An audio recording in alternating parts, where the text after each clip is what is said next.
do this one? No, just I mean we live though. Welcome back to Man Down Sports. Bad. Hey, breaking news. Not really breaking news because I mean it happened like 4 hours ago, right? It's been a while, so can't even say breaking news. I mean we could have got on live and talked about it, but it was WNBA games on, man. So I had to do my due diligence, man, and catch up on that stuff, man. But if you've been living under the rock, you probably haven't heard the Kevin Durant trade finally went down. Phoenix Suns agreed to trade Kevin Durant to the Houston Rockets, and in return, they got like multiple second-round draft picks. They got this year's first-round draft pick, which is number 10. They got Jaylen Green, and they got Dillon Brooks for Kevin Durant, essentially. So, and we was immediately in our group chat going crazy, and we immediately had disagreements. And I thought. Well, I didn't say what I thought. I was just really just like I was really just trying to figure out like why y'all had such a problem with it. I'm like, I didn't see nothing wrong with it. You know what I mean? But you know, now we can say it publicly, man. Like what was y'all gripe with the trade? You go ahead, Chris. So I was cool with the idea of him going to Houston, but the whole premise of him going to Houston was to link up with another, you know, either another star or link up with somebody with star potential, which for me would have been Jaylen Green. And then you included Jaylen Green in the trade. And I just felt like you kind of it was a lateral move. You get what I'm saying? So like, we've seen that Jaylen Green can, you know, he can score, he can put the ball in the bucket, but when he's taxed to be the number one, he's inconsistent. And I felt like if you put Kevin Durant there, Kevin Durant can be your number one, and now Jaylen Green can be the Robin, and his game will end up flourishing a whole lot more. So now you have that 1-2 punch. Now I don't see where the 1-2 punch is coming from. I'm not seeing Sengun being the number two unless he goes up to a 25 point per game scorer. Thompson, as good as he's developing, I don't see him jumping into a number two role. So right now the number two is Fred VanVleet. So like I'm still missing that second punch of this 1-2 combo. You know, I like the defense. You mentioned defense as I was taking a look, and I'm like, okay, Houston is a very good defensive team.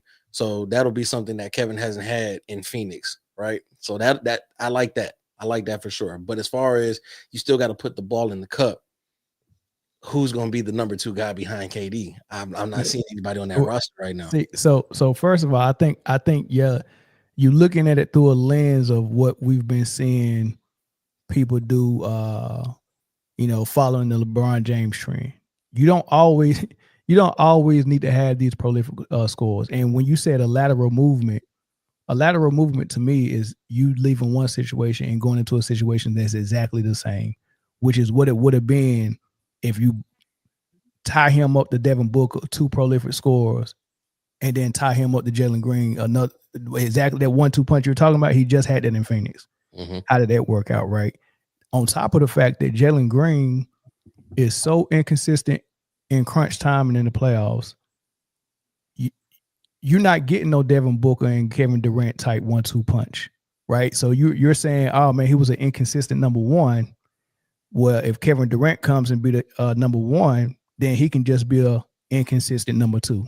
And who the hell need an inconsistent number two? That's right? What you go be. Oh, go ahead. I thought you were done. Go ahead. If you go be inconsistent, you need to be a number three at best. Like we can't rely on like Jalen Williams showing up for SGA during these playoffs is what you need. When Jalen Williams didn't show up, they got put out by Dallas last year, right? So and saying Sengun, the only all-star on the team, can't be a number two, where he's the best post player outside of Embiid and Jokic in the league.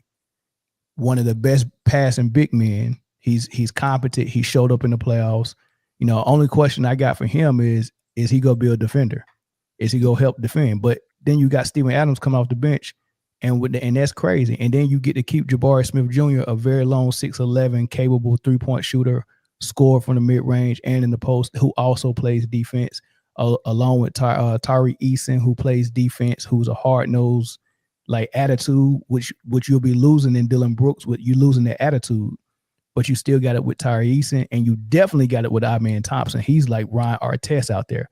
And to see him reach his full potential, Dylan Brooks and Jaylen Green has to go. So what Houston really did is made the decision between Brooks, Green, and Amen Thompson. I'm taking Amen Thompson over those two any day. So what they really did was replace Dylan Brooks with Amen Thompson and replace Jaylen Green with Kevin Durant. I like that. I do. I like the premise of it. Because at the end of the day, one of the words that to describe Jaylen Green has always been score, but inconsistent, right? Mm-hmm. Who else was consistent for them in the playoffs?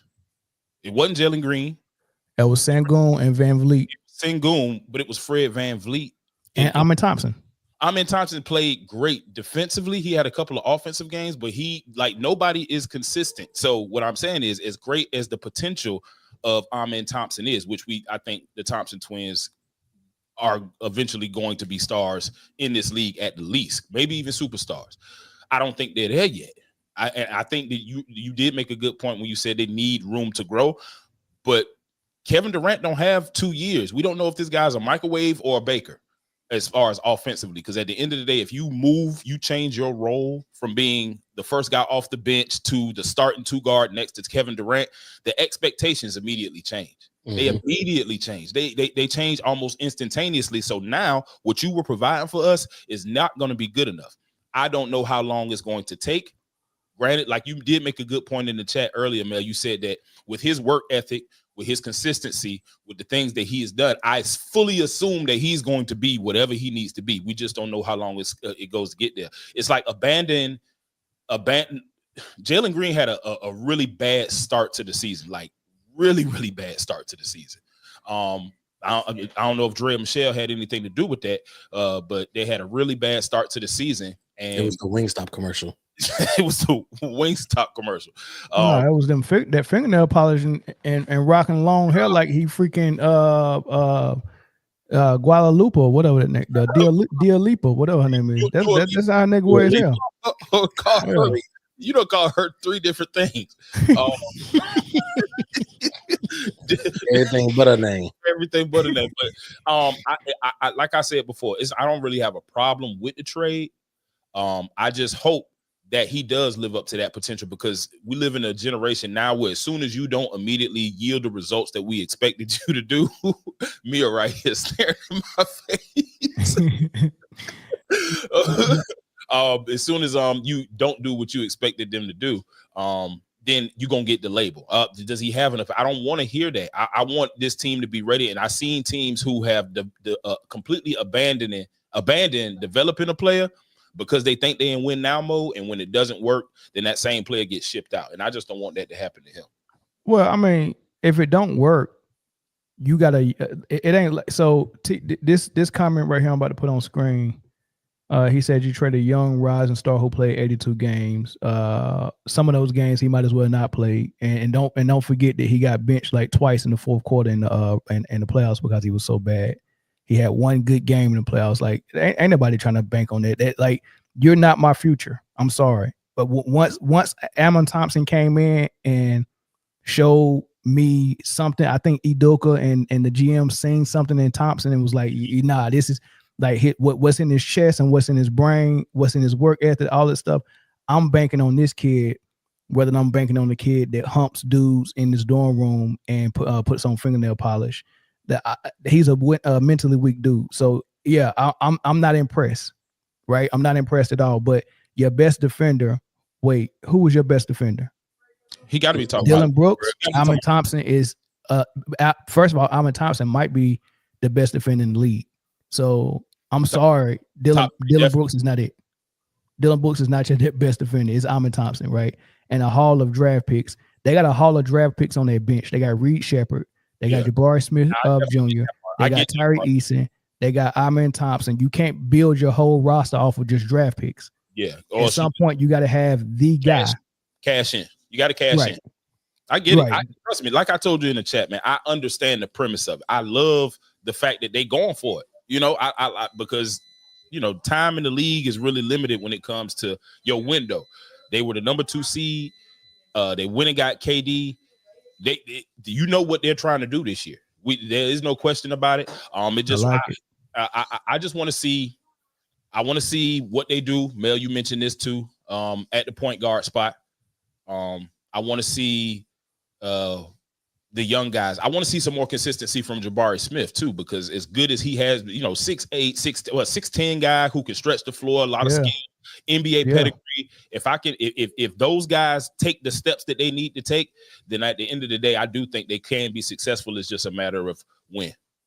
Y'all remember when KD was in Brooklyn and there was a name that was in the conversation for Defensive Player of the Year.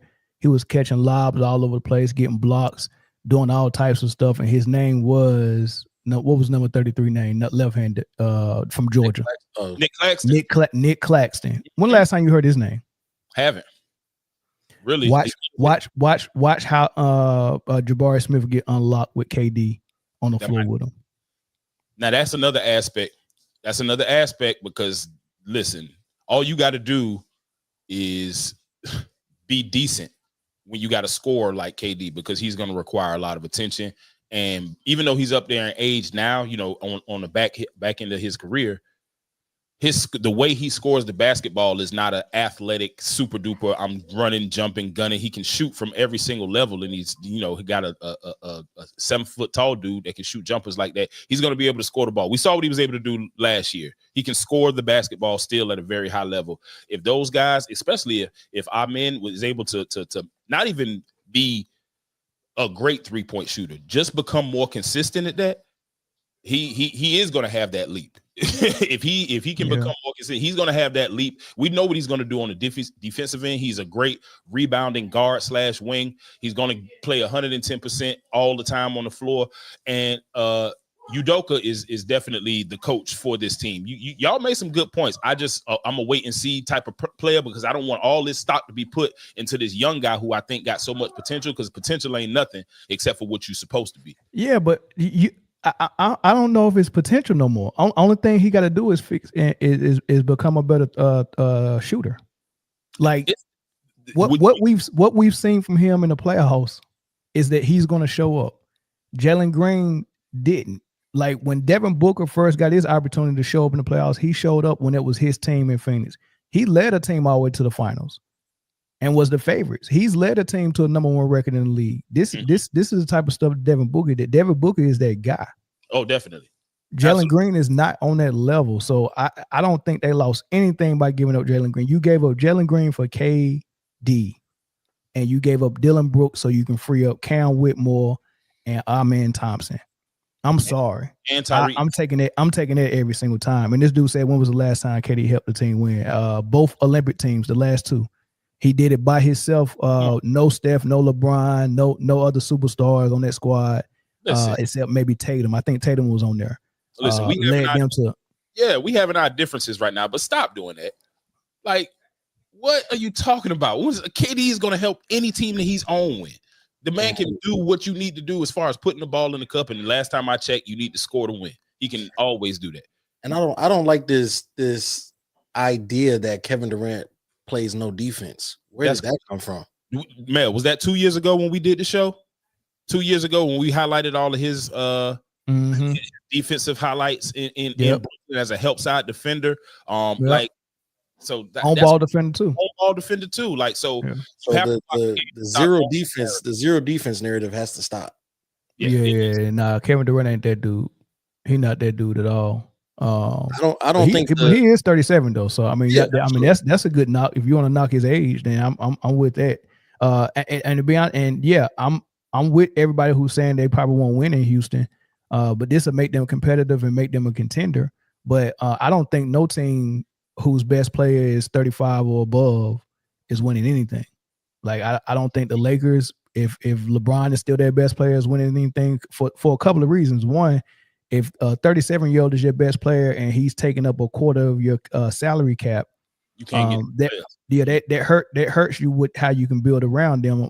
And number 2, like just being old, I mean, it has its disadvantages. Yeah. Right. It really does. So Steph Curry and the Warriors, the Lakers and LeBron James and Houston with Kevin Durant. I just don't see no future of them in winning. It'll be lucky if any of them get to the finals. It'd be 100% luck. I'd love to see it happen, but I'm not putting no money on it. Nah. But as far as them being a contender, I like it. Anything can happen. That's true. There's a comment saying last time you played defense was back with OKC and Golden State, as if Brooklyn didn't happen. Like, we don't respond to like nonsense. Like somebody telling me the sky is red. Yeah. I'm not gonna try to educate them. But I will say this: Amen Thompson in his second year, we know what type of defender he is, right? Absolutely. So that's gonna be crazy. Without the jump shot and without being a number 2 option or a number 1 option, and probably not even the number 3 option, he averaged 14 points this season. Yeah. Right. So he averaged 14 on top of all his defense. And I think the number 1 option was either Jaylen Green or Sengun. Yeah, pretty much. And then I'm, the person that's taking the most shots after that is probably Van Vliet, but he missed a lot of games. So I don't know. It might have been spread out. Maybe Dylan Brooks. But what option was he scoring 14 points? He wasn't an option. The thing is a lot of his points came on transition buckets because he's gonna rebound. I don't know how many rebounds he averaged, but I'm probably close to 9 or 10. 8.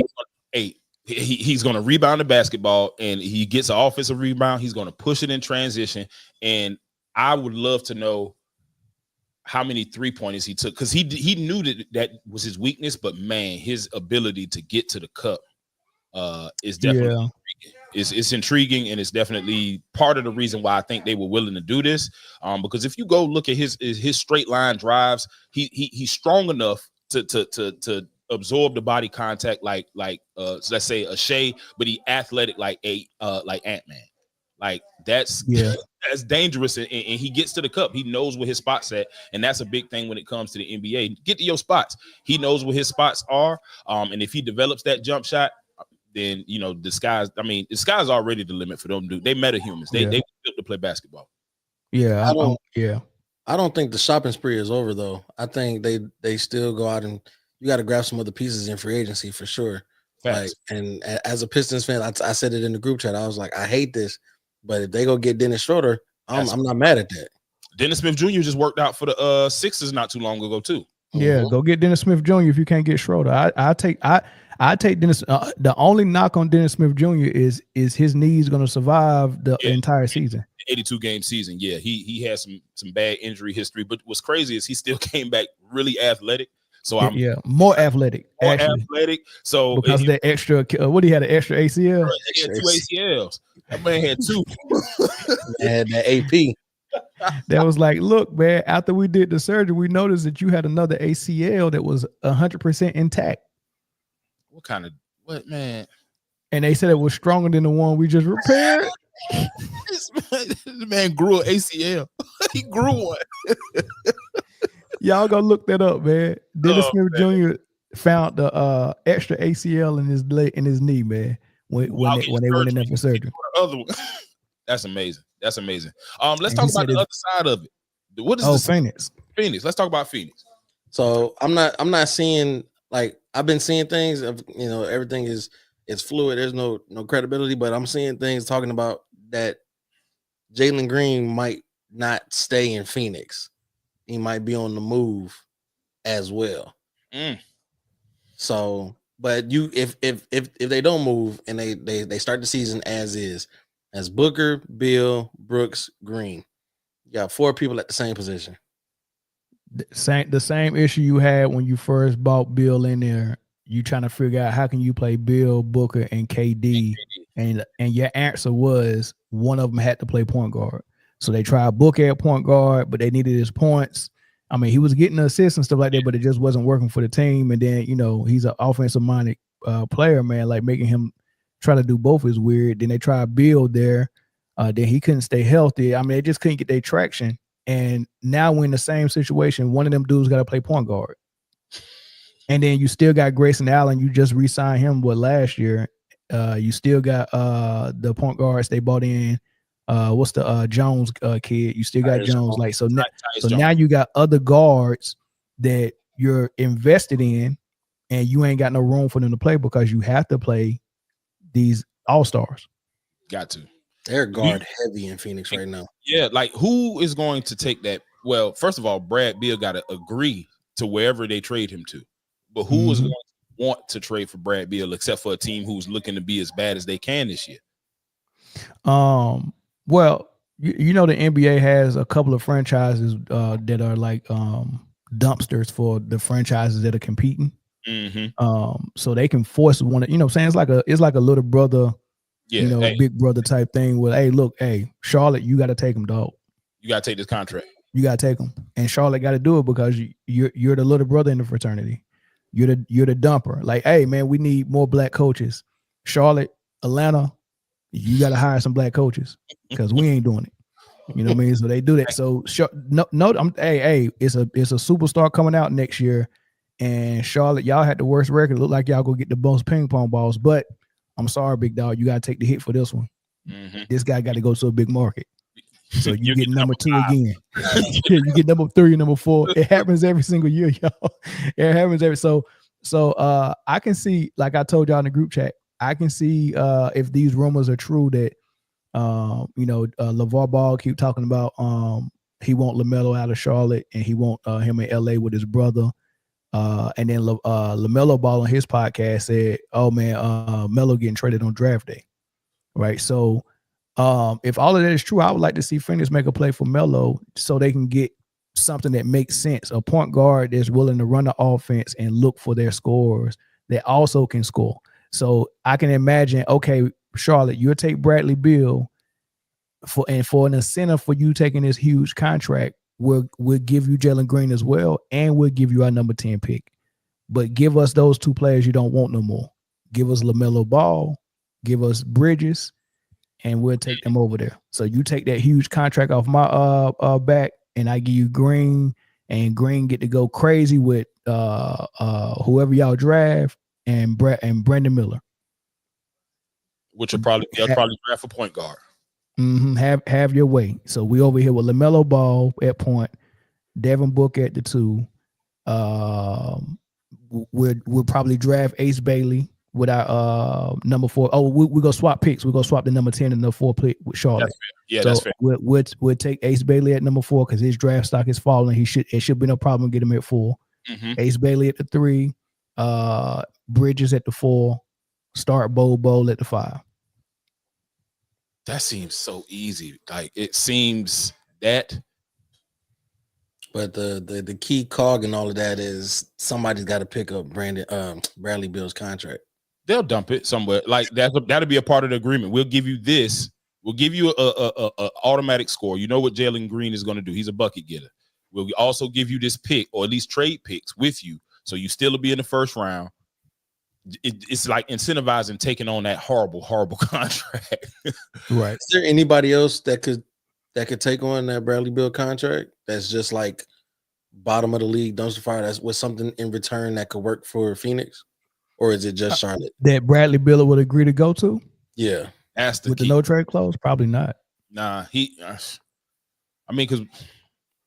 yeah. What if Atlanta got Trey up out of there? Not and for Bradley. Where? Phoenix. Atlanta has built this. When you go to Atlanta, that's Trae Young City right now. They'd be a fool to do it. And I just don't know the direction that we're gonna go because they've built everything kind of around him. We still got some young pieces, of course, but like eventually it's gonna. I think it is gonna happen. Maybe not this year, but maybe next. Not this next season, but maybe the season after that, once that contract talk starts to come up again. But not right now.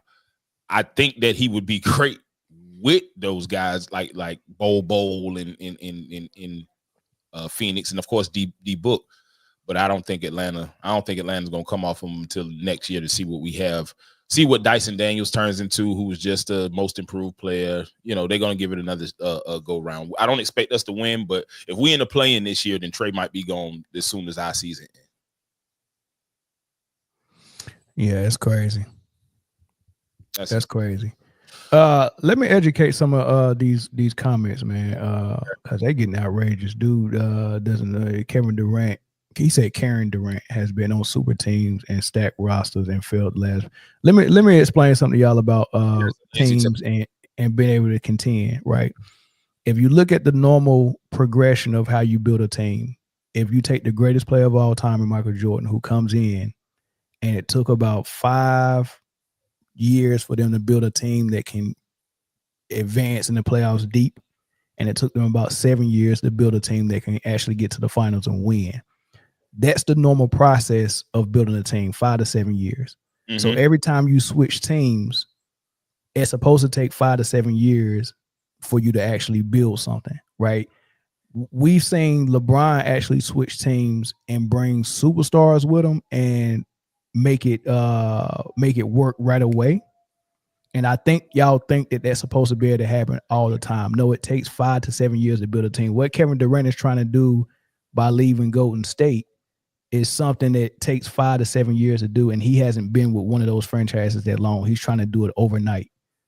So it's bad on him for trying to do it, and just unfortunate circumstances keep happening. He got to leave Brooklyn because how that fell apart with Josiah and Kyrie and James Harden and Ben Simmons, and then you go to Phoenix and try to do it there, and then they made a mistake by bringing in Bradley Beal, and you never could recover from that. It is what it is. I mean, we know that's rough. I understand it, but you see how hard it is for LeBron over here in LA. He ain't done nothing either except their bubble. That's what I'm saying. Like, people got to stop thinking that this is the standard of how it's supposed to be played. Like, it's hard to build a basketball team. It's even harder to build a championship basketball team. It takes time. You have to retool. You have to see how players play. They have to have the chemistry. It has to all work. That's why you see OKC slowly but surely getting to the point where they have an opportunity to win a finals tonight, because the last 5 years they've been retooling their roster and moving things here or there, watching Shea become who he's become, drafting J-Dub, which, God, I wish he fell to Atlanta, but drafting J-Dub, watching him grow. That is how collecting assets, ready to cash in whenever they need to. That's how it's normally done. We've gotten comfortable with saying, okay, hey, come join me over here. I'm a star, you a star. Let's be stars together. And we've seen that not work a lot. Just as much as we've seen it work, we've seen it fail. And money is everything. And so when you dump $750 million into 3 players, you kind of handcuff yourself with the movement that you can do outside of those 3 players, which is what happened in Phoenix. That was $750+ million across 3 players. You didn't have enough for a bench. You had to go sign people on vet minimums who, if you're getting signed for a vet minimum, 9 times out of 10, you just there to fill a roster spot. Mm-hmm. And those guys who are just there to fill a roster spot end up having to play because that's all you can afford and that's all you got.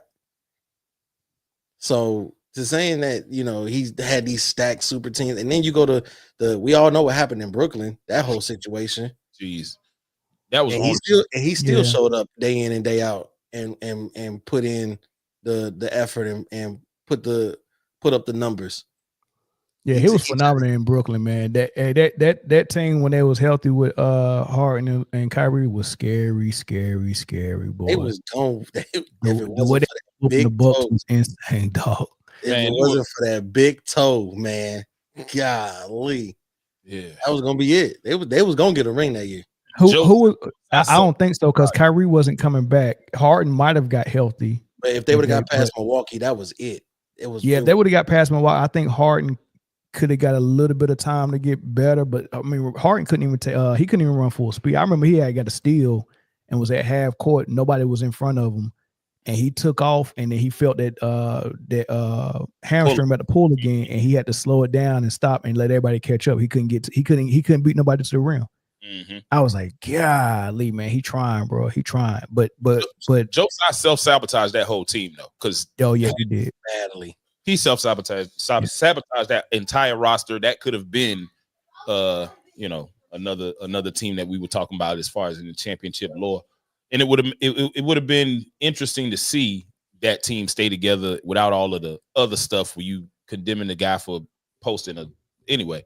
But yeah, after I found out how Josiah and Sean Marks was treating Kyrie, I wanted them to lose Kevin Durant and Kyrie. I was like, man, I hope they both leave. which they did. And now you see what the situation Brooklyn is in now, and they're looking so good, man. So they got what they deserve. But I think that's why Harden was like, man, I'm out of here, man, because he showed up and promises was made. We're going to keep y'all together. We're going to extend all three of y'all. Mm-hmm. Right. So I think KD got his extension first, and Harden and Kyrie was going to extend that summer. Mm-hmm. And they was going to lock all three of them up together to make a 4-year run at everything. And when the season started and Kyrie couldn't play because of the vax, it put a hold on everything, because now Sean Marks wasn't even giving Harden his extension. Mm-hmm. And then I think they had already made the decision that they wasn't going to extend Kyrie. But Kyrie had an option the next year on his contract to opt in, right? So they was like, yeah, well, you're not getting a contract, but you can opt in, and then we can trade your black ass. But that's basically what they was doing. And Harden sniffed all of that out. Was like, I can't get my extension now. He was like, man, just trade me. Just trade me. And I get it. He was like, man, I came over here to win, and they told me they were serious, and they not. Young, that's just Send me not out true. here. Young, that's not true. Harden didn't leave because Kyrie wouldn't take the vaccine. That's not why Harden left. Just saying. That's not what happened. Just keeping it above. Look at this one. That's why LeBron is a top. Yeah, we agree. Yeah, LeBron's a top-notch leader. Sky Red, Yes. right? He's a top-notch leader. And I just want to. I just explained why he left Tim Jones. He left because they promised that him and Kyrie was going to get an extension to match Kevin Durant's, and they didn't give Kyrie or Harden the extension. They just kept holding off and not communicating with him. And Harden was like, "Y'all not serious about winning, so I want out." And I just want to address this comment. Same thing happened in Philly too. So, Daryl Morey. Go ahead, Chris. If we can commend LeBron for making 10 finals but not winning 10 finals, then we can commend everybody else for putting it back. I mean, every year that Kevin Durant played in Brooklyn, they went to the playoffs. Every year besides this last one in Phoenix, they went to the playoffs. That sounds like winning to me. Just because it doesn't end in the championship still doesn't. If you go 0-82, then you didn't win. What losing are we praising though? I don't recall us. I would love to know, JP. What losing are we praising? Who's losing are we praising? We praising KD for losing? Is that what we're saying? I don't really know. That's interesting. Is it or is it just some bull? Because I'm trying to remember. The Brooklyn team was undefeated. I think that dude got a podcast, and it's called the Pink Mafia of Sports, and his he got a dick shaped microphone. I had to block his channel.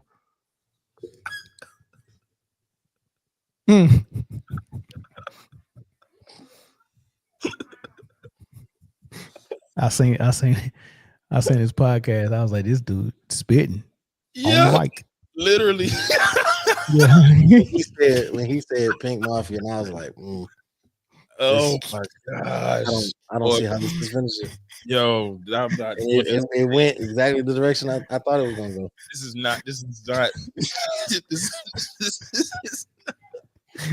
Anyways, oh man, y'all want to talk about the little game? No, not Massive Gamer. No, that's not the dude with the Pink Mafia podcast. That was the other dude. What's the other dude name? I forget what his name is. JP. JP. Yeah, JP. Yeah, JP got the podcast called Pink Mafia. Pink Mafia Sports.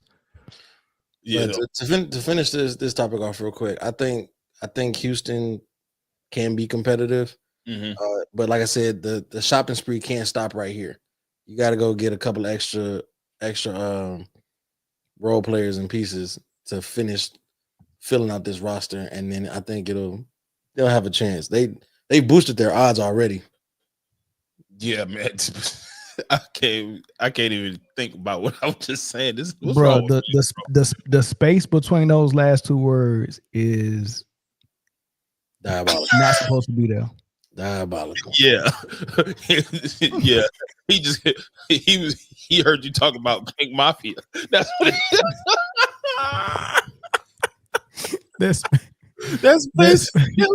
That's space. man, That's space. Turn that sentence into something else. that space is big enough for that dude microphone to fit in.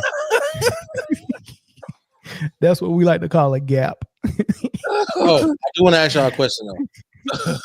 I do want to ask y'all a question. Out of the 3 spots that we had heard were potential landing spots for KD, do y'all think that this was the best one? Out of the 3, it was the Rockets, the Spurs, and Miami. Yeah, because of Ime. Udoka, yeah, coaching matters. Coaching definitely matters. Because I could have seen them in San Antonio too. I kind of like, but also but that's more of a situation that where you got a new coach. There's no more Popovich. This new coach, he going in the same type of situation as having Steve Nash as his coach. Like we don't know what this dude is really about. We don't know how that organization is gonna be without Pop. Wemby still want to shoot threes and don't want to go down low, and he's 7 foot 1,000. You got a rookie of a year, but Castle still got to, like you saying our man needs to prove himself. I still ain't seen Castle in the playoffs or Wemby. That's true. Right. So you got more of a Hail Mary situation with San Antonio. It looks good to pair him up with Wemby, but it looked good to pair him up with Booker too. Yeah. Miami was at the bottom of my list, though. I didn't even know why he had Miami on the list in the first place. That was because he likes discipline and structure. Because he's been in 2 different spots that didn't have no leadership in the front office, and no structure in the locker room. No structure in basketball either. Like they just kind of let them boys do what they wanted to do. Shout out to B New. What's up, Zoe? For becoming a member. You thought about to say Be Nasty. Hey, if you miss Be Nasty, DM us. I heard you back in Virginia now. Yo, what? Never mind. That's a question. I'm about to throw a Patreon question. Nope, not on this one. Yeah, not on this one. No, we talking basketball today. But shout out to all my fellow sailors who doing good in their second careers, like Be Nasty did. You're doing real good. Doing good in their second careers, bro. All right, y'all. Game 7 tonight. Man, the best 2 words in sports. There will be a champion tonight. Who is gonna be, Mel? Bro, if I'm picking whoever the best team is, hold on, I'm tripping. Let me see if I can get this. If I'm picking who the best squad is, dang. Hold on, so let me get you back in here. But then I'm picking OKC. Like if the best team supposed to win is OKC for sure. But if I'm factoring in the nonsense that the NBA like to do, bro, I have no clue what's about to happen tonight, man. I really don't. And I'm kind of afraid for OKC, to be honest with you. I'm kind of afraid for them. So it can go either way because I just got to see how they go call the game. Chris, I don't see. I don't see OKC getting blowed out, but I think it's a possibility that the Pacers could get blowed out. But as a close game, it can go either way. So before I give my prediction, it was stated earlier. ESPN sent out a notification that said that Sky Foster did not make the cut of the 3 referees for tonight's game. I think that's huge. We all know what kind of referee Sky Foster is. Well, they all that type of referee though. Yeah, but Sky Foster is like the worst. Him and Tim Brothers, them they different. But I think that kind of sets the tone for what kind of game it is tonight. I think tonight is a hands-off game for the refs. I think this is just all right. We got the series to a game 7, right? That's what the league is saying. Now you guys go out gladiator style in the middle of the Coliseum, and let's see who the best team is. I agree. And who does that favor? OKC. Absolutely. But according to Tim Jones, that OKC is not the better team. That's fair. I mean, you can believe that. I I don't know what to say. I disagree, and that's about it. Yeah, Get the likes up, y'all. absolutely, man. We got over 200 people in here. We should at least half of those likes, at least. Yeah, I think that favors OKC because even though these two teams match up very well against each other, right? When we seen it going into the finals, we were like, this is probably the best matchup against each other that could have came out of the outcomes from both sides of the bracket. But I just think that one, you still, I mean, we saw what Halliburton did in game 6, but we still don't know, calf strains aren't nothing to play with, right? So we still don't know what kind of player you're getting from Halliburton, right? Oh, ain't nothing wrong with the Duke calf. So, and at the end of the day, Halliburton, he looked good. He did look good. Yeah, he caught a cramp in this calf. And wasn't nothing wrong with this calf. But at the end of the day, Halliburton still sometimes goes missing, right? And on the other side with OKC, Shea can still have a bad game and he's still going to get you 25, right? You still got Jalen Williams. I think the problem was last game was that the supporting cast didn't do enough. I don't think that happens again tonight. I don't think Chet only puts up 4 points. I don't think Jalen Williams only puts up 16 points. I think that you see a flash early. They come out hot. They come out swinging. And, there'll be some ebbs and flows. There'll be some sways. India will get back into it. And I think at the end of the day, I think Mark Daigneault, even though Rick Carlisle, we know what kind of coach he is, I think Mark Daigneault will end up out coaching him at the end. And I think the physicality that the refs are going to allow is going to benefit OKC more than it benefits Indiana, because sometimes Indiana, they've shown that they can be undisciplined in a free-flowing physical game. That's fair.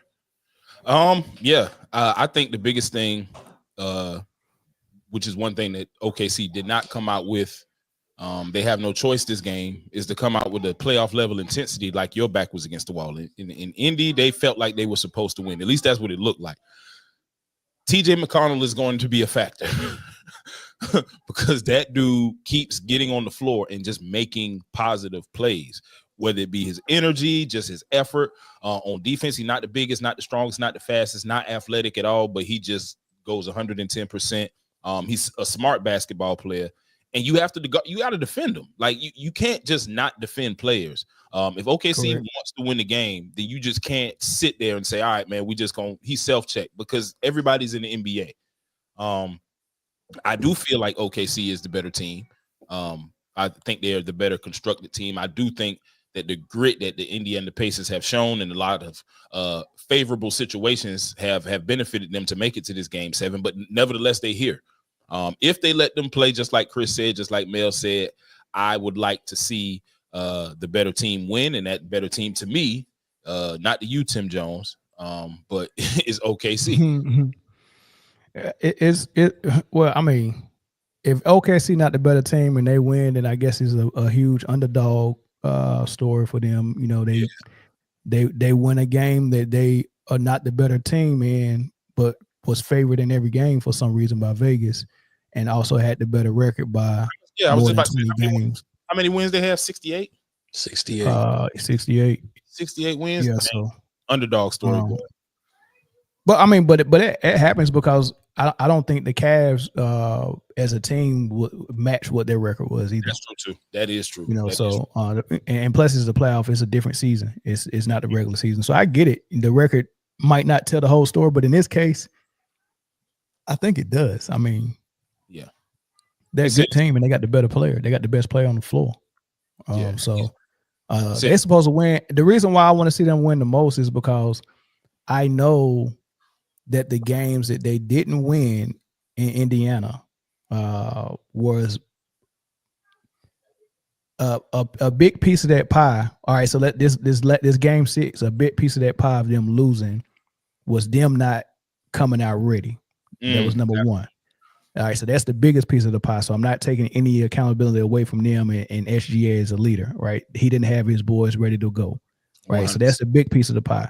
A small piece of that pie was also the pendulum swinging to we're going to call Indiana Pacer friendly game this game. And OKC, if you figure out a way to win with the whistle going against you, then so be it. But we're going to put the whistle against you. And then that's what also happened. The first game they lost in Indiana, it was a whistle-friendly game for the Indiana Pacers, and OKC had to figure out a way to win it. They got beaten double digits in both games, right? They got blown out in both games, right? And they figured out how to win a game in Indiana in the second game that was also Indiana whistle-friendly, right? So I know they did that. I knew they was going to do it before they did it. I seen how they did it. And I know why they did it. They did it because we want this finals to be interesting. We wanted it to be extended. So when they extend series for a team that's a lesser team, I don't want to see the better team end up losing it because the NBA wanted more games. I don't want to see that. If you go entertain us and say we go keep it close and keep it interesting and let the games go back and forth, then you can't allow the better team to lose.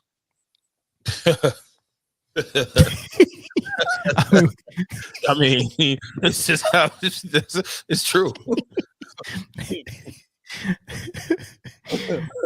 I'm just saying, man. SGA choked in game 6. You Tim Jones, I got one question. Are you a Pacers fan? Look, just agree, man. Yeah, he choked.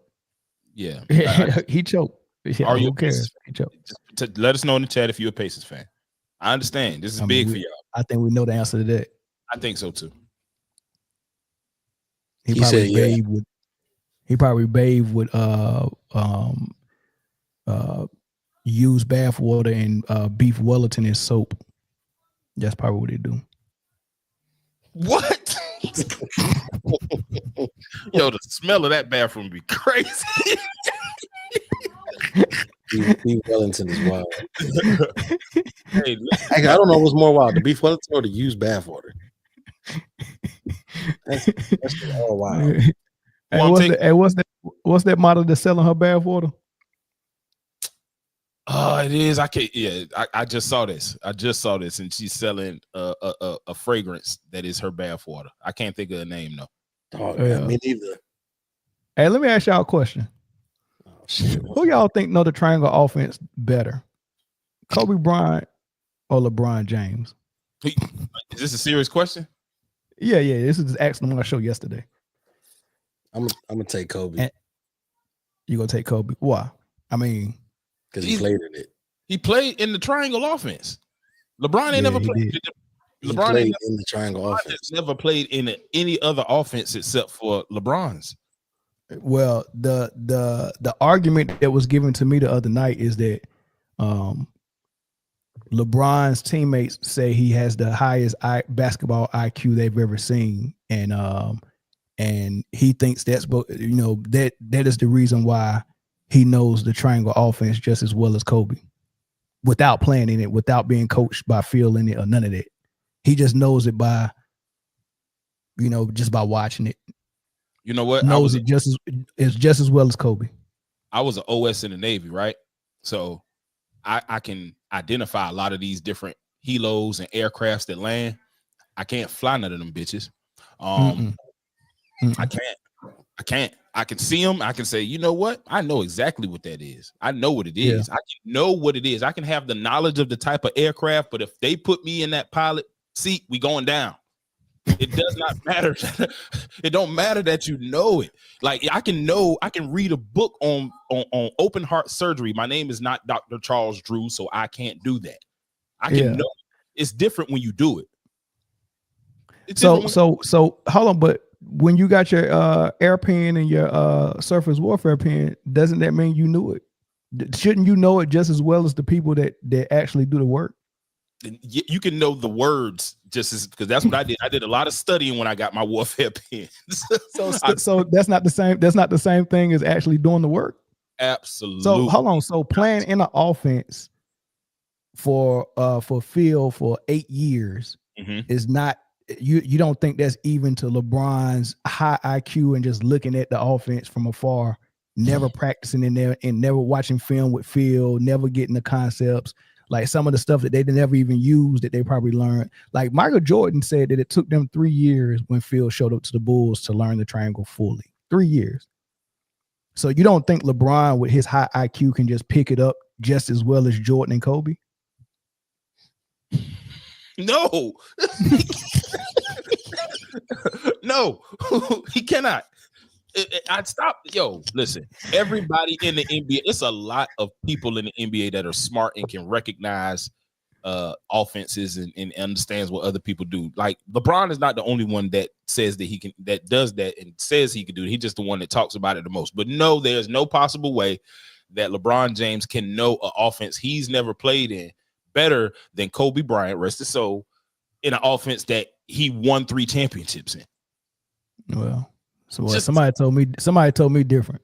That's insane. Who was it? I only jumped double dutch 2 times, but I'm a master since I'm from Chicago, right? Hey, Shay. Shay. Hey, if I cut hair once, does that make me a barber? Yes, you're a master barber at that. If y'all want to know who said it, MJ don't. Young, come on, duh. Yeah, not you. We had come so far, my G. Oh man, we had come so far, my G. We had come. Hey man, I was like, man, you can't make this up, man. Yo, LeBron was out there running triangle in PE, 4th grade, bro. When he said that, he threw me for so much of a loop. Triangle. I had to pour some more of my cup. I tried to get drunk off water last night. I said, man, let me pour another bottle. Let me pour another bottle of this water, man. I was just like, man, come on, please, man. Young, I would love to know. No, I don't. Never mind. Don't worry about it. Just have some beef Wellington and some garlic bread today. Hey, I actually just had some garlic bread earlier too. I was making it earlier. Hey man, all I'm gonna say is good luck to those guys tonight. It should be a good game. It should be a good game. I don't want to see a blowout. So refs, I hope they, don't use that whistle to try to, assert their authority. Let them boys play. Let's see who the better team is. And I think OKC comes out on top if you do that. Don't be surprised if the NBA try to squeeze a little bit more money out of this and send it to overtime. Don't be surprised. Get a little bit more. I want this thing over in the second quarter, man. I don't even want to watch the game, man, because it's giving me the feeling of when Luka beat.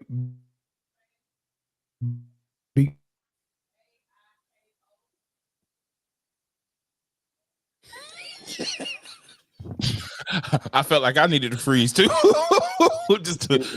You lost the man right there. Dang, they cut. Not that's a young disciple right there. He done told him he went and said, you know what, this dude is up here. See, Young, you working for that Clutch Factory, boy? Man, tonight though, man, tonight gonna be a crazy game. I think so. A crazy game, and as for those, I don't even feel like explaining myself, but I am a OKC fan. Yeah, I'm an OKC fan, so it'll be dope.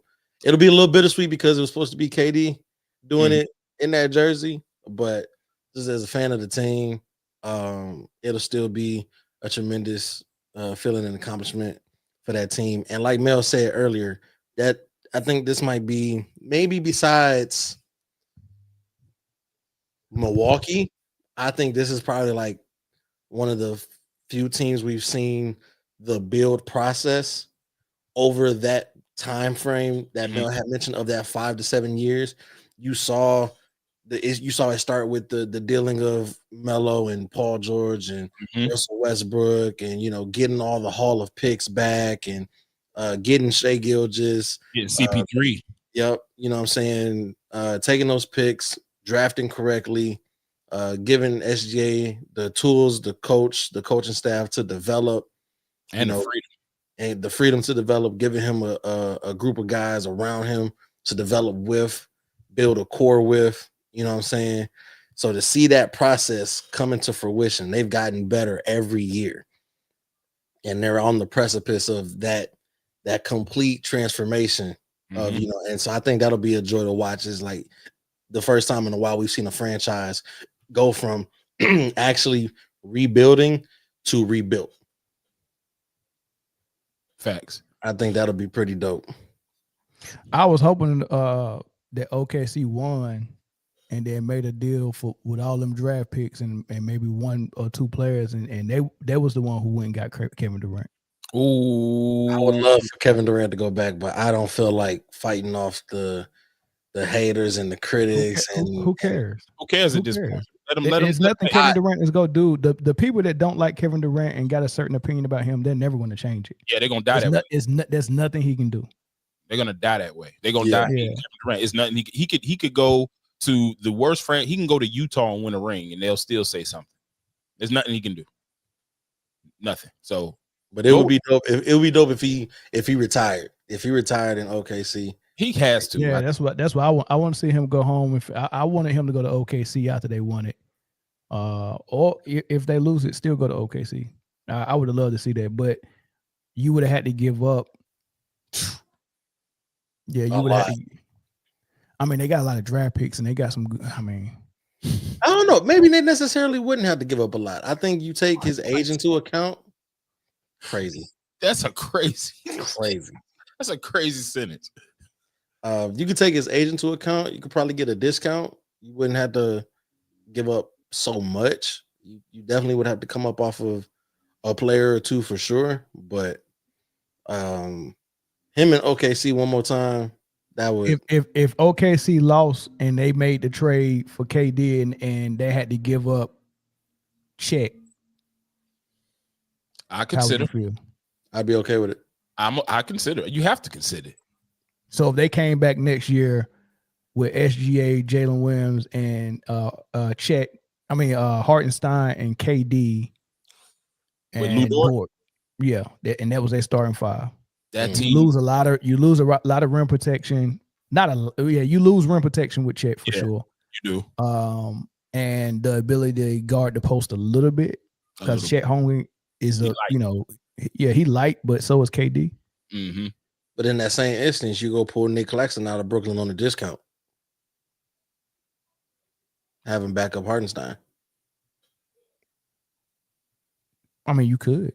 Yeah, I would probably consider it. Only thing that would be cause me to be hesitant about doing a KD for Chet is age. Yeah, it's a young core, and it's a young core in OKC right now. Mm-hmm. You give up an opportunity to have a three-headed monster for a long time, but sometimes that third wheel on the three-headed monster is expendable. I mean, Horace Grant was expendable with the Bulls. Mm-hmm. And easily replaced by Rodman. This is true. Kind of to your point about Dylan Brooks. Mm-hmm. But what I would like to see though from Chet, win, lose, or draw, they would be more deadly if he got more consistent with his 3-point shot because he's a good shooter. Mm-hmm. It's just something about his 3-point shot that's flat. It's really flat when he shoot it. You see how many times Miles Turner blocked his 3-point shot? Mm-hmm. Yes, and that's ridiculous. Well, you know what I think it is though? He's 7 feet tall, so he never really had to worry about a whole bunch of people. He shoots kind of like Halliburton. Their jump shot is right in front of their face. It's not. There's a lot of elevation. Well, so he brings it high, but then he got a hitch in it. By the time he shoot it, it's like it comes up high, and then by the time he shoot it, it's like it's very weird, man. It's not like like Steph Curry is a quick release. Klay Thompson's a quick release. His release is like he goes up with his hand here, and then once he rises up, then his hand come back, and then go forward. And by that time, the shot blocker is there. Like watch it tonight. It's very weird. And then it's a line drive. It's flat. I never seen him shoot in this playoffs and was like, oh, that's going in. Every time he shot it, I was like, I don't like that's off. Yeah, they say comment saying he got a low trajectory when it hitches, it stops right there, and then it just goes. Yeah, it's very weird, but it starts high and then it comes down low. I don't know how it gets lower than where it starts at. It's very weird. Just watch it. It starts high and then it gets lower by the time he shoot it. You know what I mean? So I don't know how he do that. Yeah. I don't know how he do it, but he got to get better with that because there's a lot of opportunity for him to hit that because they're trying to stop all this other stuff. Mm-hmm. And if he was deadly there, it'll make the team more deadly. So that's his next step, and it could happen because 2 years ago Lou Dort was being left wide open from three. Absolutely. And you don't want to do that no more. You can't do it no more. You can't. No. Man, it's a bucket. You gotta respect it. Gotta respect it. Yeah. So I don't know if you remember when we first started the podcast and Lou Dort was at the draft was coming up, and I told you it's a point guard that I like. You told me you was the first person who ever. I didn't know Lou Dort in college until Mel mentioned him, and then I started looking him up. I'm like, yo, this dude is, for one, he built like a running back or a defensive end. He built, and he just plays relentless. And Mel saw it. He saw it early. He saw it early. And the way he was playing in college, he was the guy for his team. So he was a point guard, but he was a scoring point guard. Mm-hmm. So like driving to the hole, step back from the mid range, pulling up, like he got all of that in his game. He just don't use it. Like Marcus Smart coming out of college, out of high school, was like one of the guys, and then when he got to Oklahoma State, he was still kind of one of the guys because he was a really good freshman. Mm-hmm. But Lou Dort was better than him. Like when I first scouted Lou Dort, he's better than Marcus Smart. He was better than him in college, but Marcus Smart was a lottery pick, wasn't he? Mm-hmm. His name was huger. Nobody knew Lou Dort. Yeah, Marcus Smart was on people's radar ever since high school. Like you said, he was one of those. I don't know if he was an All-American, but he was in that talk. So I know his back. They get pigeonholed into that 3-and-D role, and then that's all they can do. And then he's on the team with SGA and J-Dub, so that's exactly what he's going to be doing until he's asked to do more. We'll never see him be the lead guard again. I think he found his role. You know what I mean? But found it. He reminded me of Mario Elie on the Rockets. That's a good comparison. Mario Elie with that three. He had a rainbow three too. They called it the kiss of death. I think he used to do a little kiss of death. He done. But man, the threes in Houston was crazy because Maxwell was knocking them down. Robert Horry was knocking them down. Kenny Smith was knocking them down. Sam Cassell was knocking them down. Who else? Who was it? Johnson. Oh, that was after though. That was after. Mm-hmm. Yeah, them dudes. Boy, everybody was a threat except Olajuwon and Otis Thorpe. But he was rain. Sean Livingston does have a really good jump shot for him. Mid-range assassin, boy. Yeah, he was supposed to be. Has it? He's never missed one in the pros. I ain't seen it. I seen that. I seen that. I had to go look that shit up. But it's damn near believable though, because the dude was just nasty from the mid range. Yeah, he was a dumb athlete too. He was supposed to be. If he would have stayed healthy, then boy, another one of those big what ifs. 6'7" point guard. Crazy. He was Melo before Melo. Which Melo? Ball. Fair. Not without a 3-point shot. The old school Melo. Mm-hmm. Yeah, he would have been the old school Melo. The new skill Melo in this era, you shoot threes. Yes. You know what I mean? But the mid range was the three back then. Mm-hmm. That was the shot. Hey, Jim Jones and Nas. All right, man. What Jim Jones be talking about, man? I think he's doing this on purpose, bro. He got to be doing this on purpose. He's doing this on purpose. He's saying things that sound ridiculous. For clicks, for relevancy, to stay. He must be about to drop a vitamin water or something. He about to drop something. He got some product coming out. Because why are you going there? And then he said it in front of. First of all, he said it in front of on Shay Shay. Then he said it in front of Jadakiss and Fat Joe. I love it though, man. It's so funny to me. I love it. I ain't gonna lie. This shit is hilarious. They said he was high. That's a possibility. All right, final predictions. Blowout tonight. Dude, I don't know, bro. I think it's close until it ain't. I think it'll be a close game until somebody pull away in the third or the fourth. In the fourth quarter, and this is gonna be too much. About the 7-minute mark of the fourth quarter, we'll see the champion. One thing we don't want if you're the NBA is people to start turning their TV off in the first half. Exactly. So you won't. I don't think you're gonna see no blowouts in the first half, but I do think I agree with Chris. I think it's gonna be brutal. I don't think we're gonna get a lot of whistles. The outcome is usually a beatdown brutally. Mm-hmm. Yeah. OKC hoisting the trophy. Shea gonna win MVP, Western Conference, and Finals MVP. That's my prediction. Clean sweep. Clean sweep. Kendrick Perkins said, man, he don't want to hear no fuss. If SGA win this game tonight, take home the scoring title, the MVP, the Western Conference MVP, the finals and the finals MVP. If he do all that, he said, I don't want to hear no fuss. He the best player in the league. They said the same thing when Jokic won his first ring. They said the same thing when Giannis won his first one. He said to keep that same energy. This man win it, he the best player in the league. That's what he said. Would y'all agree? Now I definitely want him to win it.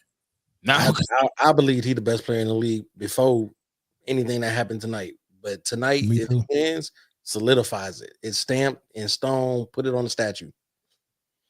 Now, I think it is. I think it was. I think he could have been the MVP last year, like we all know. If the Pacers win, is Hallie the face of the league? No. Right? No. I don't understand why people.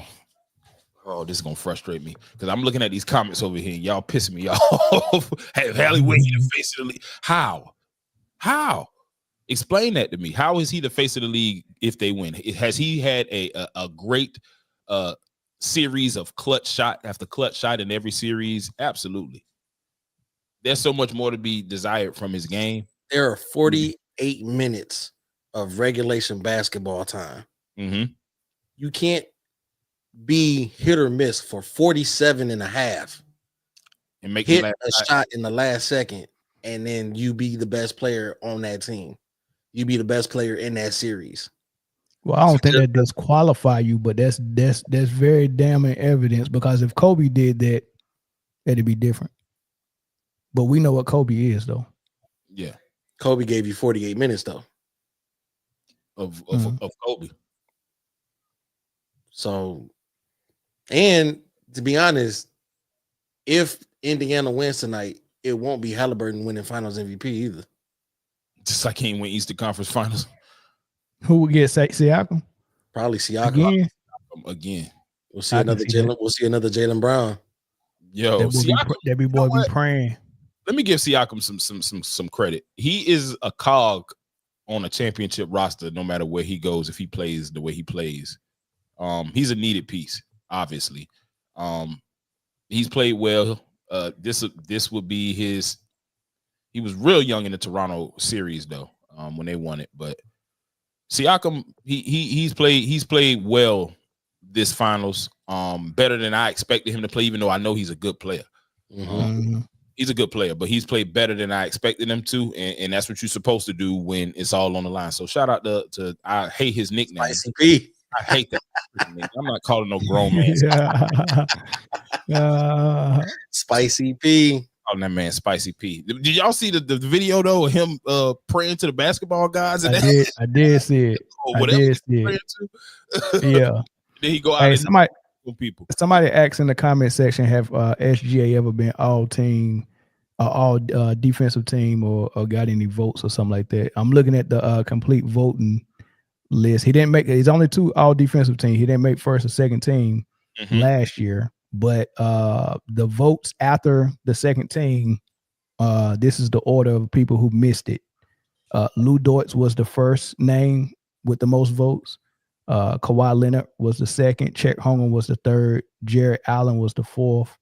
And SGA was the fifth most votes right after the second team. So they had 3 teams, like all NBA had 3 teams.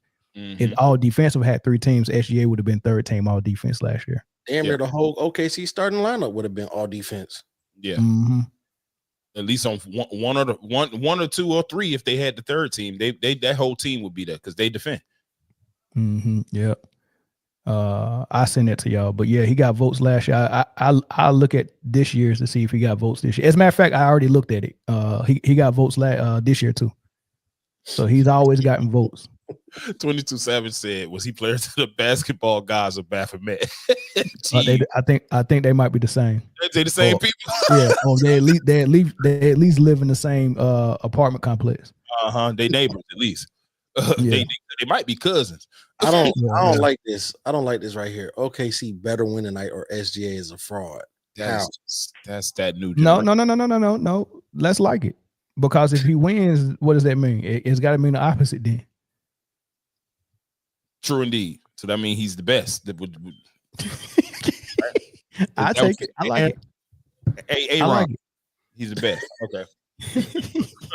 What time that game started? The game started in what, 30 minutes? Yeah, 30 minutes. We're gonna wrap it up now. We coming back live after the game or no? Yeah, we'll be live after the game. All right. Make sure y'all like, comment, subscribe, share. We going live or we going post game live? We're going live. We might need to go live. I don't know. Post game mail is already. when you go back and listen to this, you'll see mail is already in post. Mafia is still crazy. Mafia is wild. All right, y'all. Get y'all popcorn ready, man. Get y'all beer and y'all whatever y'all drinking, and sit back and enjoy the show, man. We'll see y'all in a little bit. See y'all in a minute. Hey, this was the worst sweep I've ever seen in the finals, man.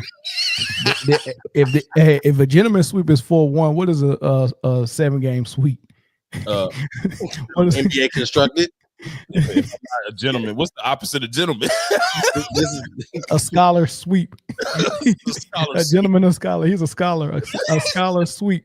We got to find a new name for when the team is outmatching, but it goes 7 games. Mm-hmm. That's more than gentleman. You being a little too courteous, my brother. It's a simp sweep. The simp sweep. You gave him everything except for that last game. You simping. Happy finals, y'all, man. All right, peace. Peace.